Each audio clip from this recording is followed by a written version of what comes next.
Welcome to Peter and Ruffy's Sports Week here on STV. The main talking points on tonight's extended programme. Scott Brown is all set to do a U-turn and resume his international career in time for Scotland against England. Joey Barton's suspension continues, but could the month of January offer a way out of the Ibrox misery for the midfielder? And the general manager at Dundee has called on the Dens Park faithful to get behind Paul Hartley. That's just a few of the topics we'll be discussing on tonight's programme. Alan Ruff is alongside me, Peter Martin. Our bootroom guest, I'm delighted to say, is former Celtic and West Ham striker Frank McAvennie. Suddenly, a headline that catches everybody's attention, Ruffy. Scott Brown might be doing a U-turn just in time for Scotland-England. Yeah, I could get my head around it a wee bit. If it was injuries, the reason he wasn't playing, fair enough, but I think you're only asking him to play 5 games, of a year with Scotland, and I found it hard that he would give that up, because at the end of the day, I think as Kenny Dalglish says, Graham Souness says, representing your country's something that you'll always remember, and he's on 50 caps just now. Why not try and get more? So I'm pleased that he's beginning to have a serious think about it, and if he comes back, because I think he's sadly missed. I think our midfield are missing that wee bit of something, and he could be the guy that just gives us it. Yeah, Macca, I can understand, as Ruffy mentioned, the injuries, but we need all hands to the pump against England, and he would be a valuable addition. He certainly would, Peter, but I wouldn't make it back. He made a decision, and it's great for Celtic that he's made that decision. It's not so good for Scotland, but you've got to look to the future, Peter. I think you've got to, we're going to be talking about it. I think Armstrong's a great addition. People like Armstrong, you've got to look to the future. You can't keep going back. Scott Brown is doing great for Celtic. He's getting time with his family.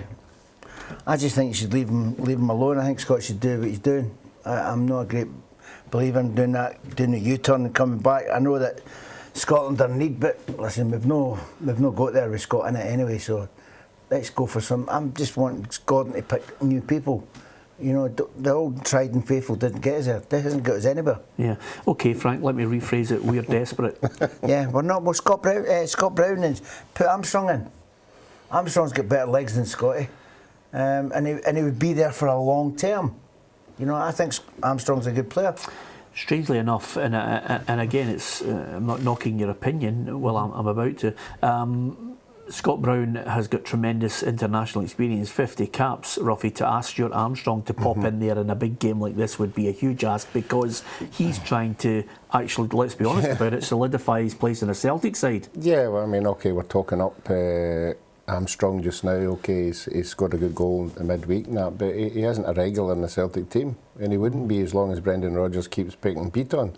So I think in that aspect, I think he needs to be playing regular football. I do think he is a one for the future. There's no doubt about that. Of the two Dundee United boys, I always thought that he would, given his chance, be good. And I think if he gets more goals, more games, I think he will be, as Frank said, a big asset. But I think at this moment in time, I think it would be a big shift for him going into an England game, whereas Scott Brown's been there. Are you just asking Scott to come back for England game, or is it? I mean, it's. Well, I can understand if that's the case, because we're short.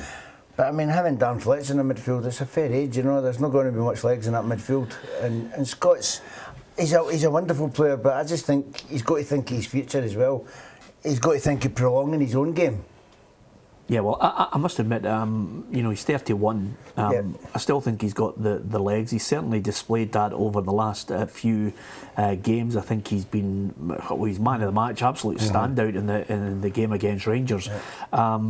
But I also think we are at a situation right now where the England game is the be-all and end-all, Ruffy. Okay. Mm-hmm. Yeah, we need everybody, and it'll be a massive boost to the rest of the players. If he does come back into the squad, it'll be a massive boost for Gordon, and I'm sure the supporters will get right behind it as well, and it just gives you, get into a big game, it just gives you that wee bit of smile on your face that there's something positive rather than something negative. Yeah, you did mention Stuart Armstrong, Macca, and Brendan Rodgers has been singing his praises as well.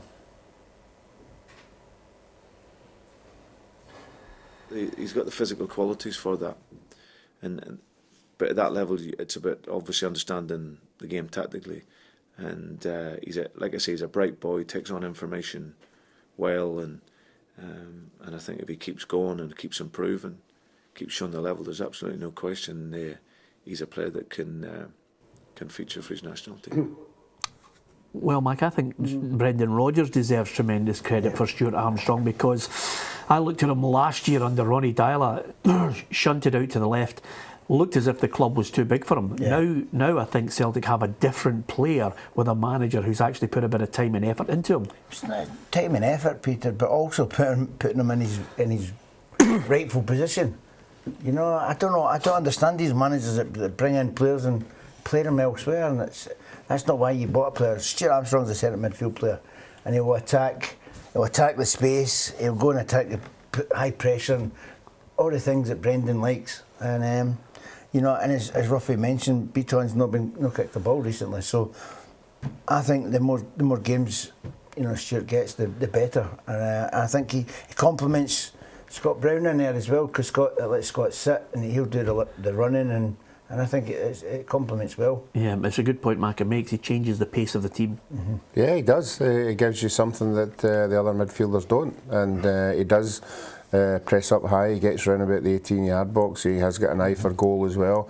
It's obviously the Celtic manager is sort of just bedding him in very, very slowly, you know, and then that could be a wise move, because as you both of you said there, he was going nowhere under the last manager. So it might be the time that Brendan's just waiting to see how much he improves week on week, and until he gets regular games, I think then you'll see the real Armstrong. I think if he get games, because as Frank will tell you, it's not easy getting into a new club with 50,000 people and you're not confident enough to play in that arena. But the more games you get, the more goals you get, the supporters get behind you, you become an idol, and it's so comfortable. You're enjoying every game going out there, and that's what he needs. He needs all these games, and he needs everybody to get right behind him. I think he's a confident boy, Peter. But you know, when you come in with Ronnie, to get playing, anyone that's played football will tell you, you go in, you want to make a name for yourself, but then you get put in the wrong position, a position you're not used to, and the fans are all saying, well, that's not right, and you know, and it's not right for the boy. It wasn't right for the boy. He's playing at left. He's never been a winger. Yeah, so absolutely. He's a certain midfield player, and it's shown now, and all credit to Brendan for that. Well, you mentioned Scott Brown. Even he's been complimenting Armstrong. He's a really intelligent footballer, and he's learning the game as well as we all are as well. But he's young, he's got the legs, and he loves being part of this squad and underneath the manager as well. And he's improving week in, week out. And I think that's the way everyone here is going. And it's always hard for competition, but when Stuart gets his chance, and he's shown yet again that he can provide. Okay, that's Stuart Armstrong. Is the league over if Celtic win at the game on Saturday against Aberdeen? Yeah, I suppose I have to say yeah.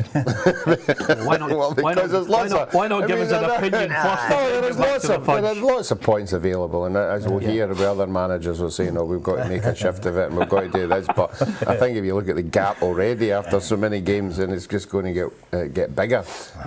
Celtic will get stronger, and unfortunately, the other teams haven't come up to the mark. So I'm going to say yes. Okay, wow, we got there in the end, Maka. That's the first time he's ever said something. Yeah, absolutely. he's getting there. It might change tomorrow. There's no doubt in my mind, Ruffy, you might. Of course, Aberdeen at Pittodrie against Celtic. They are at this moment 7 points behind. Celtic have a game in hand. It's all to play for, but Derek McKinnon is happy that his side are pushing Celtic, but can anyone stop them?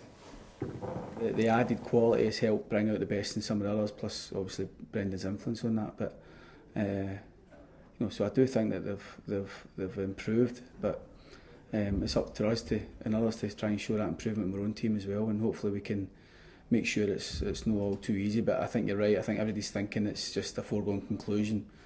Now that seems to be the way, but it's up to us and others to try and make sure that that isn't the case. If anything, Maka, there was always a potential for Aberdeen to do something against Ronnie Dyla's side. I think Celtic are a different proposition now up at Pittodrie, even up at Pittodrie. I think I mean, no disrespect to Ronnie, but Brendan's a proper manager. He demands certain things in the game. He doesn't demand. He demands them not to drop their standards, and you know, and you've seen it the other night. He changed the eight players.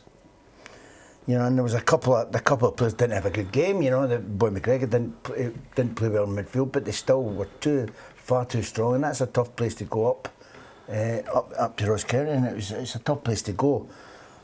Aberdeen will be fired up at the weekend. There's no doubt about that, and the fans will be up for it. But I just think it'll be too strong. Celtic will be too strong, and I also think Celtic will buy again in January. Yeah, which is it's frightening. You know, Okay, we'll have more from Frank McAvennie and Alan Ruff. We'll be talking about Joey Barton and looking at Rangers and others in the Premiership after this quick break.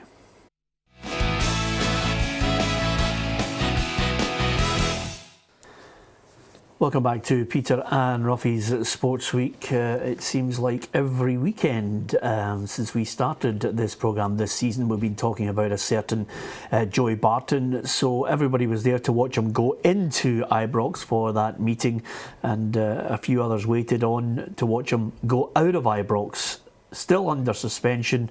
And I think it's exactly as we mentioned the other week there, Ruffy. It's a case of hang on till January and then hope someone gives them some sort of money, and there's some sort of deal that Joey accepts to leave Rangers. Is that fair?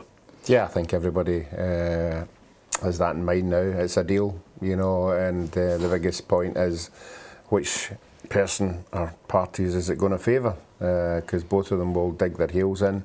Obviously, I think Rangers have got a mighty task to win out of this one, the way players' contracts are just now. I don't presume it's just his contract, the stuff that's in his contract is the problem. I think there'll be other things as well. So obviously that's why lawyers are invited in, and once lawyers get invited in, it can drag on, as we've saw before. So it just remains to be seen. I'm sure Rangers will have a price on the table, and they'll have obviously had meetings to determine, you know, what do we need to pay to get this out the road, because they really need to get it out the road. They need to get it out the road and start concentrating on results on the park, because as we all know, if results don't go well on the park, everything else falls on top of the manager's head and the players. So the sooner they get this sorted out, the better. Yeah, I think the other aspect of this, Macca, is quite simply the unknown, and the unknown is what penalty will Joey Barton get if he's found guilty of the 54 betting allegations against him. Now, it's not exactly setting a precedent. I think other players have had that and they've had bans, but when you get a suspension that might take you to the point where somebody makes a decision on the allegations, he then may well pick up enough games for Rangers not to have him suspended, but just basically he's on suspension from games.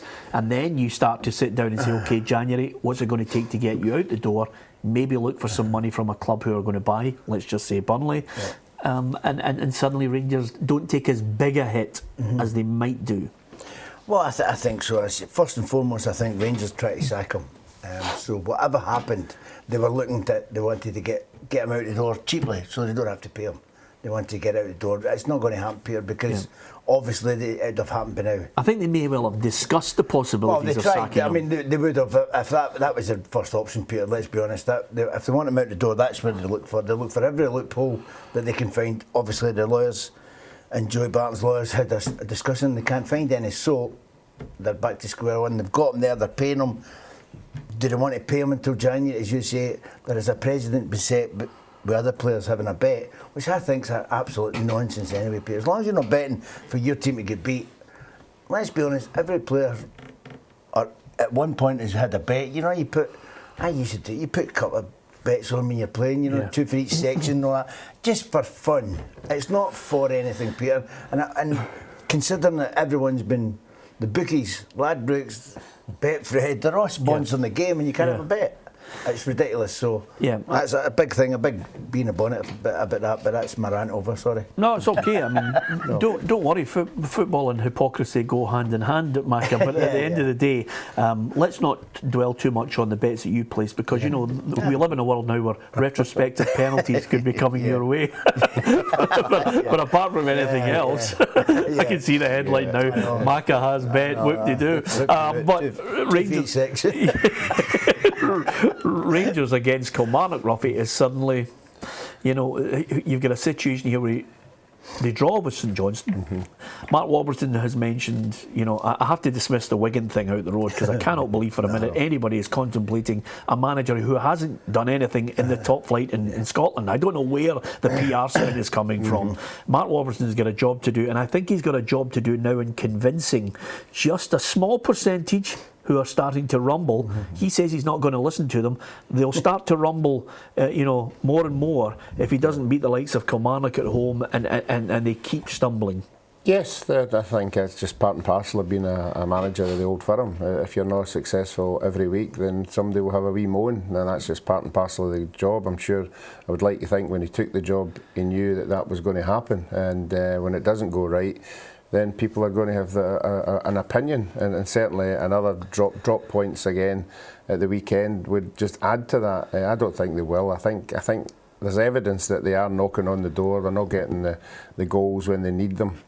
So I think it's a matter of time. Yeah, Kilmarnock are picking up results now, so it'll be a hard game for them. But I think in the end of the day, they'll win. But I still think, and listening to Mark Warburton's comments, and talking about, well, if we had won, we'd have moved up the table. I mean, psychologically, they'd only moved up one place. So he's looking for excuses, but you can come up with excuses as a manager, but the fans aren't stupid. If they're not winning games, then they let you know what they're feeling. Yeah, it's funny you saying that because I was reading, I must have been really bored. I was reading Macca's Twitter the other day there, and somebody made a comment to him about potentially a game that they could have beaten Macca in, and he said, life's full of woulda, coulda, shoulda. And I think that sums it up, Macca. It was somebody put it in. It was the start of the centenary when we beat Stranraer 1-0 and they missed a penalty, and they played very well. We get booed off the park, quite rightly so. But we beat them 1-0 when we went on to win a cup. That's life. It's one of them. Mr. Warburton's coming up with all these things now, saying, but if we'd done that and we'd done this and we'd done that, well, if they beat Celtic, they might have been closer. And this is the only country that I think you've not got the players to go and challenge Celtic. They've not got the team to go and challenge Celtic, but the fans still expect him to go and beat them. Yeah. And he's going to get into trouble for not. I think if they consolidate in this league, I said that at the beginning, you looked at me as if I was stupid. I think if they get to fourth position this season, I think he's done a great job because they're coming up. They've not got the players that everyone, just because they're Rangers, they've not got the kind of players anymore. To be perfectly honest with you, Mac, Ruffy and I looked at you as if you were stupid, just in general, not on individual points, just over the piece. To be honest with you. That's a different point. But listen, the key is you said they'd finish fourth. I think Hearts will finish second. I'm starting to get a little bit worried because Kilmarnock, who are Rangers opponents, did the job on Hearts. Koulibaly looks as if he's capable of scoring sensational goals.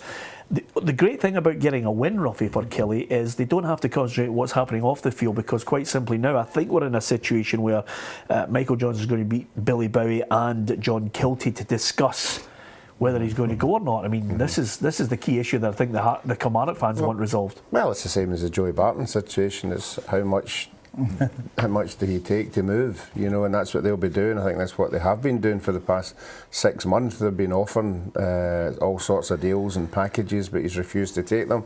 Again, he'll have a figure in mind, and so will Billy Bowie have a figure in mind, and again, it's the figure that suits both parties for him to move on. But I think it's really important now that he does move on, because obviously, as you've just said there, the club are starting to improve on the park, so you don't want something like that hanging about. So the sooner he moves and sooner they get other investment in, the better for everybody concerned. He's got to train. He's got to go somewhere and train with the players because it's a long gap. Talking about him, that's an awful long gap, and he's got to play. But he can, if he gets freed. And our club gives him the honour. We're talking about Joey Barton. You're talking about it's the same thing. Yeah, he's talking about the same thing. He was talking about him there. Yeah, we're actually talking about Michael Johnson. But you mentioned. I mentioned him, and you've just come in. Yeah. Sorry, I was listening to him. He did mention Barton. Sorry. Yeah, tenuous link. How Macca got on to Joey Barton again, I'll never know. But nevertheless, it has to be resolved. It has to be resolved again. I think the link is with the money. As far as Kilmarnock are concerned, you're a big fan of Lee Clark, though, aren't you? Yeah. Well, I liked him when he came up. I've seen his work. I know the boy, but I've seen his work down in England as a coach. And a lot of people I know quite liked the way he was going about his business, and you know, and he's good with the players. He looks after the players and he backs them. But you know, he's got a strange way. He's got them coming in at training if they're playing at 7 o'clock on a Wednesday night. Peter, he gets them in training at 7 o'clock at night the week before and all that kind of stuff. It's a strange way, I think, but it seems to be working now. It getting round. He's got all these new players in, and for whatever. I thought it might have took a lot longer than what it's taken, but they're all gelling together, and he's got a couple of good results now, Peter. Something that I didn't see coming. Yeah, to be perfectly honest with you, Ruffy, you know, fans will stomach anything. You know, if Lee Clark told the players to put butter on their head and it was working, you know, they'd live with it. You know, who cares? As long as you win. That's it. You know, I've seen in the years a few people so some strange, you know, superstitions, you know, to make things work. And if it works, it works. You know, you keep a hold of it. If you do things week to week, you keep doing it until you get beat. Yeah, I seem to remember. Did we not? Somebody say to us that Jason Cummings put butter in his hair. Do you remember that story? Was a bet. Yeah, he had to put butter in his head until he stopped scoring goals, or he got a goal or something like that, or a target or something like that. Yeah, absolutely. Obviously, we've got to try and advise people putting butter on your head. Not an ideal thing. Maybe on toast. Got to do these things anyway. Coming up after the break, we'll talk Hearts. How do they get back on track? Could Bjorn Jonsson be the key to it all? Some kind of delayed joke with Ruffy there. He's still giggling away, and of course. A bit of Joey Barton. Yeah, we'll get back on to Joey. Even if there's not a link to it, Macca will get back on to Joey Barton as well. And he's arguing as well. What a show we've got for you here. Join us after the break.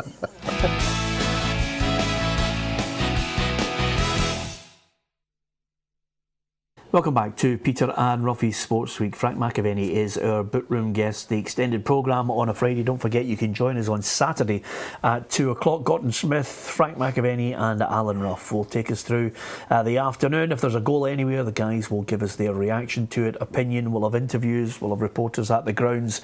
Well worth joining us, STV Edinburgh and STV Glasgow, for the programme. Starts at 2 o'clock tomorrow, and we'll also have reaction from the match at Pittodrie, Aberdeen against Celtic. We're all looking towards Aberdeen. I always have a wee look at Hearts and think, you know, can they, you know, get on a good run? They could have gone second had they defeated Kilmarnock, but they were undone down there.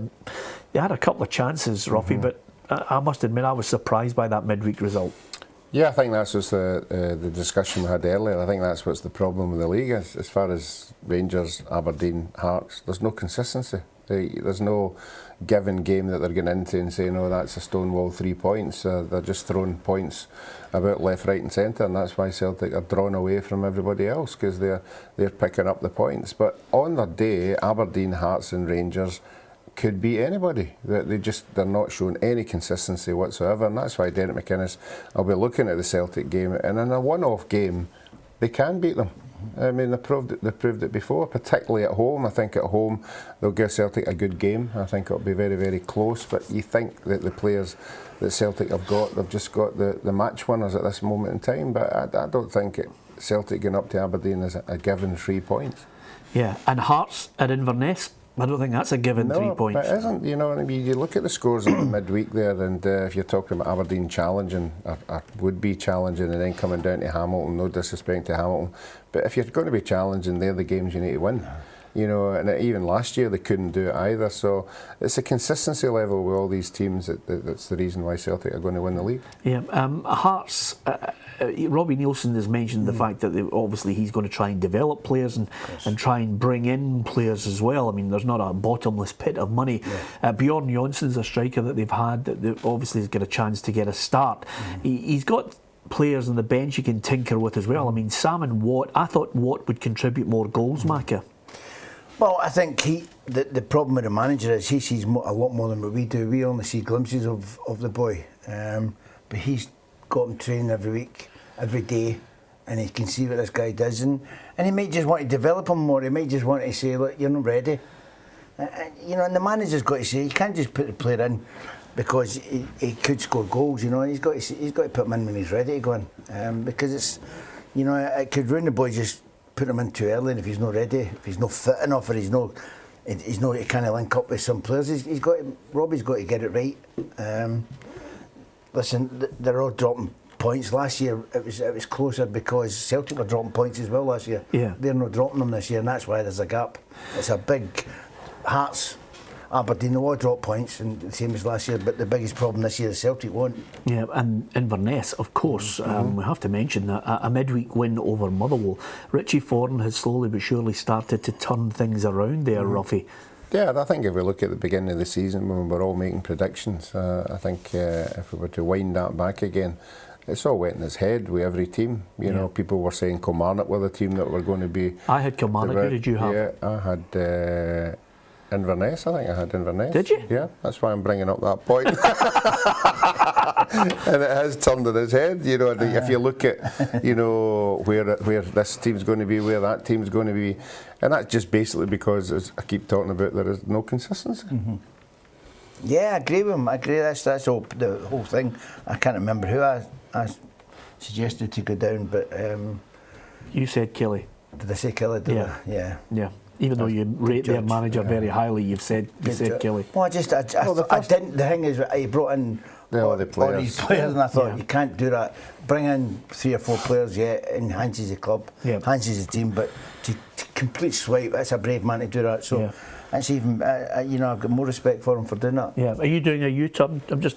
No. No. Well, I'll be wrong. You know, I'll be happy to be wrong because Yeah. I like, as you say, I like Lee Clark, and Kilmarnock's a good team, you know, and they do good pies. Don't worry, man.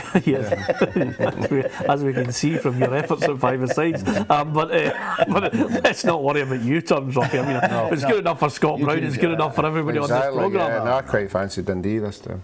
Yeah, well, They'll go on a run now. yeah, absolutely. You always seem to pick the team though that's due to play Hamilton Accies. Apologies, Accies. You've been tipping Accies for the last 4 or 5 years, Ruffy. But Dundee, a lovely link, and we didn't practice it, but suddenly you've got the general manager of Dundee coming out and saying, look guys, it's time for the fans to get behind Paul Hartley, the manager. Paul Hartley's not shirking the issue. No. They're in a battle. I thought they were unlucky the other night. What a chance the boy had that he get put through. And instead of taking a touch and putting it by, you know, he let the ball, I can't remember if it was or something, he let the ball come across him and try and hit it with his left. Just take a touch and steady yourself. There was no denying him. And it was the easiest pass back. You would have saved it. Yeah, more no doubt. I'd have held on to it. It was very brave of Dan the Deacon over at the fans afterwards. That could have been, yeah, I know, but that could have been the turning point. You score that, and it's little margins that are just define your season. And I feel for him because Paul's a decent guy as well. I think sometimes you go through a greater learning curve in adversity, Ruffy. Yeah, you do, but having been down the bottom of the league quite a lot in my career, it is a pressure you can see when you've got a manager, not all the time, but majority of the time, and you look at managers and you can feel the strain that is upon them being down there all the time. So all credit to any manager who manages to dig themselves out of a hole. And you can look at Paul and you can see in the interview that he's doing, you can see it's hurting him. You know, you can see in the interview, but as Macca said there, you're only a goal away, you know, for turning it round, and that's what he'll be saying to his players. You know, look, one win and we're back up there again, but he needs to get that win. I'm just glad that the boss has come out and sort of backed him, because they're the ones who have put him in this position by selling the best 2 players. That could be a kiss of death, though, isn't it, when the man in the chairman backs you out? No, I think if they were to sack him now, I think they were the ones that would become undone. I agree with you. I hope so. Because I would like to think that the Dundee fans appreciate, you know, what he's working with, because every time we have a manager come on, they keep talking about my budget's this, my budget's that, my budget's this. His budget has just been thrown out the window, and he's been able to just look about and see who he can pick, that's his and it's thing. not working. That's it. He'll be able to pick on Kilmarnock. He'll say, look, they were gone. Everyone thought they were gone. Yeah. And all of a sudden, 3 weeks ago, and it's changed. So he'll be saying to the players, this is, you know, a couple of games and that everything changes. Yeah, well, I think Dundee before would have him sacked by now, previous boards. I think this one's got a wee bit more sense about it. But stranger things have happened. Here's a look at the fixtures in the Premiership this weekend for us to look forward to. Of course, Aberdeen against Celtic is the 12 o'clock kickoff. It's Hamilton Dundee Inverness Thistle against Hearts, Motherwell Ross County, Rangers Kilmarnock and St Johnstone against Partick Thistle. And I've got a lot of time, and we praise regularly St Johnstone on this programme, Ruffy, because of Tommy Wright and what he's managed to achieve with that squad. I think he deserves tremendous credit. I think I don't think there's any doubt they'll be top 6. Yeah, I agree with you. I think it starts at the manager and goes right down to the players as well. There seems to be a great atmosphere up here. We keep talking about if you've got a great bond at a club when the players all come in at 10 o'clock in the morning, you're all fighting for each other, you have a good bit of banter in the dressing room, and that's what St Johnstone seemed to be, that kind of team. That they're all fighting. There are no big stars on their side, nobody's any different from anybody else, and they just go out and battle, and they're getting the results to back that up. Yep, and the Jags?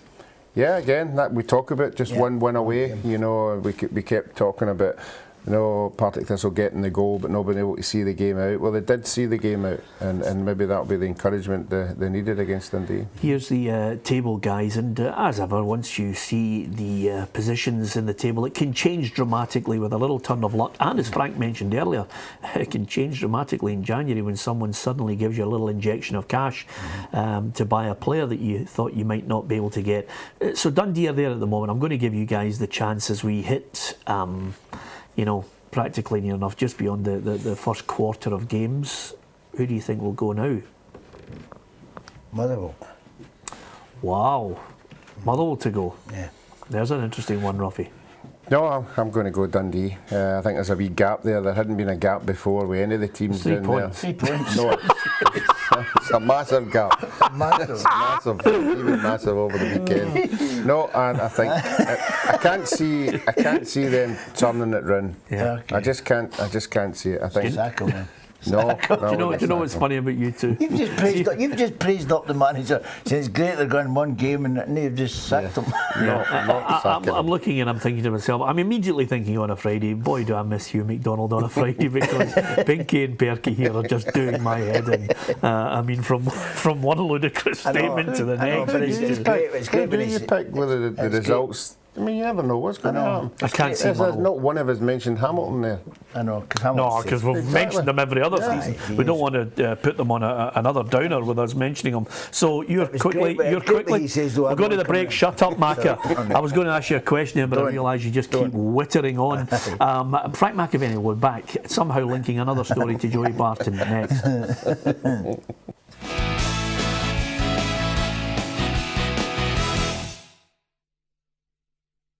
Welcome back to Peter and Ruffy's Sports Week. Alan Ruff is here with me. Peter Martin, our bookroom guest, is the refreshing Frank McAvennie, who's here to give us his opinion on everything and anything. Join us tomorrow. Macca will be in the chair. He'll be actually in that chair because I like to keep him away from Ruffy and put Gordon Smith in the middle. 2 till 6 on STV. We'll keep you up to date with all the goals that are hitting the back of the net, and we'll be talking about all the burning issues of the week as well, with interviews and reaction and no shortage of opinion, let me tell you. Just quickly, I'm going to go for Dundee as well. It's going to be tight. It'll be to the wire, I think. Dundee, yes, unless something dramatic happens in January. What about yourself? I'll go with Motherwell. Motherwell. I think Paul will do something. I think Paul will get out it. Okay, I'm not having that. And Dundee for you, Ruffy? Yes, I'm going to go with Dundee. I don't think he's got enough resources to get himself out of this one. Good word. Okay, good word. Yeah, absolutely. It's like, call my bluff now. Let's move on to Hibs in the Championship. James Keating's out for 6 weeks. What a blow for the boy. But again, Hibs just have to get on with it. I think they've got players in reserve that they should be able to actually suffer that blow and go on. Yeah, well, one player in particular, a young boy Cummins, needs to step up. Obviously, as Frank will tell you, strikers always go through a barren spell at some time. You would like to think that he's been given that wee just kick up the backside with Keating playing, and playing well and scoring goals, that he now needs to come in and start scoring goals the way he was. All credit to him for last season. He was the main person. Maybe just the pressure of being that main guy has taken its toll a wee bit, and maybe the rest will do him good. But I'm sure Neil will expect, if he's back in there, that he'll start creating chances, and I'm sure he will, because I think he's just a proven goal scorer, and that's what they need. Yeah, I noticed he's only got 8 goals. He's still the team's top goal scorer. I think I was reading in Edinburgh, a couple of days ago that Keith Wright's just saying, strikers, you'll know better than anybody. You go through that little barn spell, you just need a little nick, a little bit of luck, and then suddenly the confidence starts to surge through. So, and I think Neil got him at the end of the season and says, look, stay another season, gets to the Premiership, and then you can go, and other clubs, bigger clubs will want you. But one thing bigger clubs do look at is the consistency, and when you're hitting the barn spell, Peter, that as you say, strikers do, clubs look at you to see how you react to it. And if you keep working away and keep your head down, keep grafting, it will come. You can't start sulking. Yeah. You can't do that. Clubs are not interested in players like that. You've got to work through it. It doesn't stop if you're putting an effort in, putting a shift in, as if you like. But getting there and doing things for your teammate, helping your teammates out, even though you're not scoring. Well, to be fair, the boy doesn't lack confidence, Ruffy. I don't think he's been in and out of the side. Neil Lennon's, tinkered with the side and put him in, taken him back out again. But, if anything, the only thing that I think sometimes is he can fade out of a game. But when you get him, 18-yard box, once he shifts it onto his left peg, I think he's dangerous. Yeah, I think unfortunately for the time when he did go off the boil, as I said, he was the main goal scorer, but he was also the main striker. They weren't playing with 2 strikers, so the pressure was on him. And when Frank will tell you, if everybody's relying on you and coming up with the goods week in, week out, when it's nothing each or one each to get that winning goal, the pressure does mount. And maybe it'll just be a wee learning curve for him. We know he's quite a jovial guy, but that might be the time when that he's been out and he's seen he's not getting picked. That might be the reality check of maybe he has to try a wee bit harder, and it might just be that Hibs will get the better of him being out of the side. Yeah, let's not forget Hibs 3 points clear at the top of the table, and over and above that, it's been quite a good week for them. Looking back over the 2-0 win in the League Cup, and of course the DVD was released, the premiere of Hibs' journey to the final at Hampden and winning the trophy as well. It's been a good week. I think what would top it all off is Neil Lennon winning the championship to get them back to... That wouldn't top the Scottish Cup, obviously, for the obvious reasons, but I think it would top everything for the Hibs fans this season. Just get back to the top flight.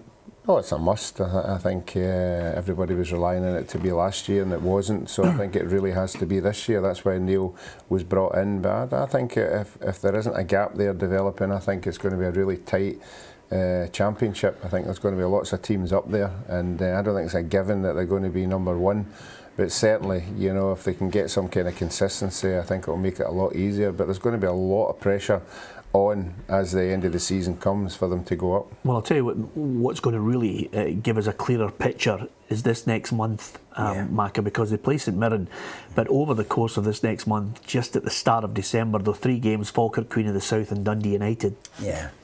Well, I think, if they've got St Mirren next, is that who they've got next? They've got, unfortunately for Mull Club, but, I don't think they can do anything to stop them. And going into the next 3 games, if that's 2 wins, they beat Dunfermline. Momentum's a great thing in football.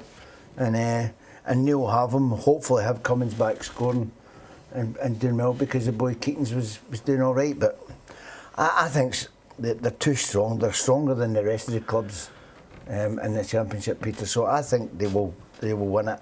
I think it's a bit tight at the moment, but I think coming in the season there'll be a little gap there, I think. Okay, Dundee United against Falkirk is a tasty one as well on Saturday. I'll be looking closely at, Ruffy. Yeah, I think we were all a wee bit stunned last week with the result, with Falkirk getting beat with Raith Rovers 4-2. We all thought that was a 3-pointer, but again, obviously they'll have to get back on the rails as well, because I think they are definitely in the 4, for the playoffs. Who would you say the 4 is? I think Hibs, Dundee United, Falkirk, and then from there, I'm going to go with Raith Rovers. Yeah. Yeah, well, Raith Rovers and Queen of the South were the 2 teams that were there or thereabouts last year.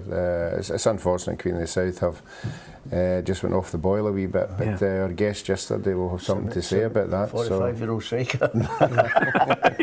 Yeah, you caned them, Ruffy. You know what's great about you? You always wait to the end before you actually scalp somebody for coming on the programme. I was saying the same as you. I was saying the same as you. I was thinking 75, 75 with Trace. Yeah. That's what he said, and I'm thinking, who's 45? I always like the same as The mere fact that the two of you actually believe I attempted to watched count was unbelievable. it's like I know. Right. Absolutely. And listen, we can take criticism from anywhere.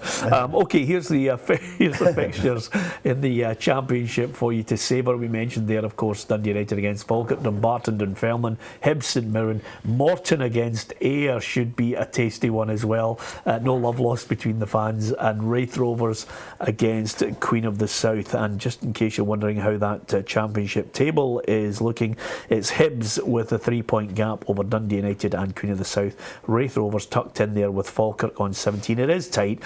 St Mirren, Jack Ross, I still feel, job to do, but over the piece I think he'll get them away from it. I'm going to go Dumbarton to go down.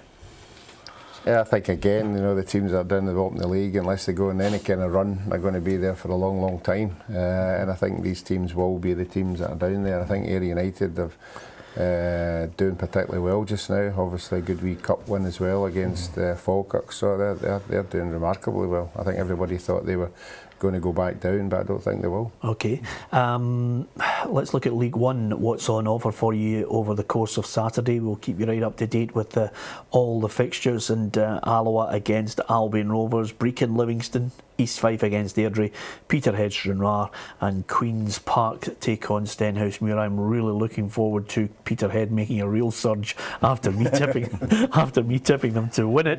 They're now 8th. You just never know your luck. What about League Two? This is what's on offer on Saturday afternoon. Berwick against Arbroath, Clyde Stirling, Elgin City, Cowdenbeath, and could it be on Saturday Forfar against Edinburgh City? Will that offer us the first chance to celebrate Edinburgh City getting their first win in professional football? We are waiting for it. We'll pop the champagne if they do. Just a couple of things. What about your old team involved with hooliganism? West Ham and Chelsea in the League Cup. It's something that's starting to rear its ugly head with some fans. Peter, I think West Ham's got a lot to answer for as well, because they've took a stadium. It's not a football stadium. Every fan I hear, every people I speak to in England, it's not a stadium for football. There's too many entrance and exits, then they'll come out and clash. Yeah. Now it's just a powder keg waiting to happen, and the police in the night. But I've seen some of the footage. Why is people getting in the middle and taunting each other? I mean, why are the stewards letting that happen? Yeah. That should be. I mean, that was in Glasgow. It'd just be nipped in the bud right away. So I think you've got to look at getting the right authorities in to deal with it. If it's not a football stadium, get the right people in, Peter. You've got to, and it's all right blaming. And I know the fans, but they're not. It's not isolated, Frank. Because Ruffy, quite simply, we've had situations where a number of fans, north and south of the border, have been wrecking toilets as well. Yes. But, this is a strange thing that's going. We need to nip it in the bud. I think. Yeah, we do, and I was very aware of that last Rangers Celtic game, that the police were actively going into the crowd every 5 and 10 minutes. Maybe that's the way, to make themselves more in sight and picking and people in the crowd and actually doing it very quickly. Okay, thanks to Frank McAvennie and Ruffy. They'll be back with us tomorrow, 2 o'clock on STV, the 4-hour programme. We'll keep you right up to date with all the goals, opinions and interviews as well. And Gordon Smith will be here to keep those two in check. Thanks for watching. Good night.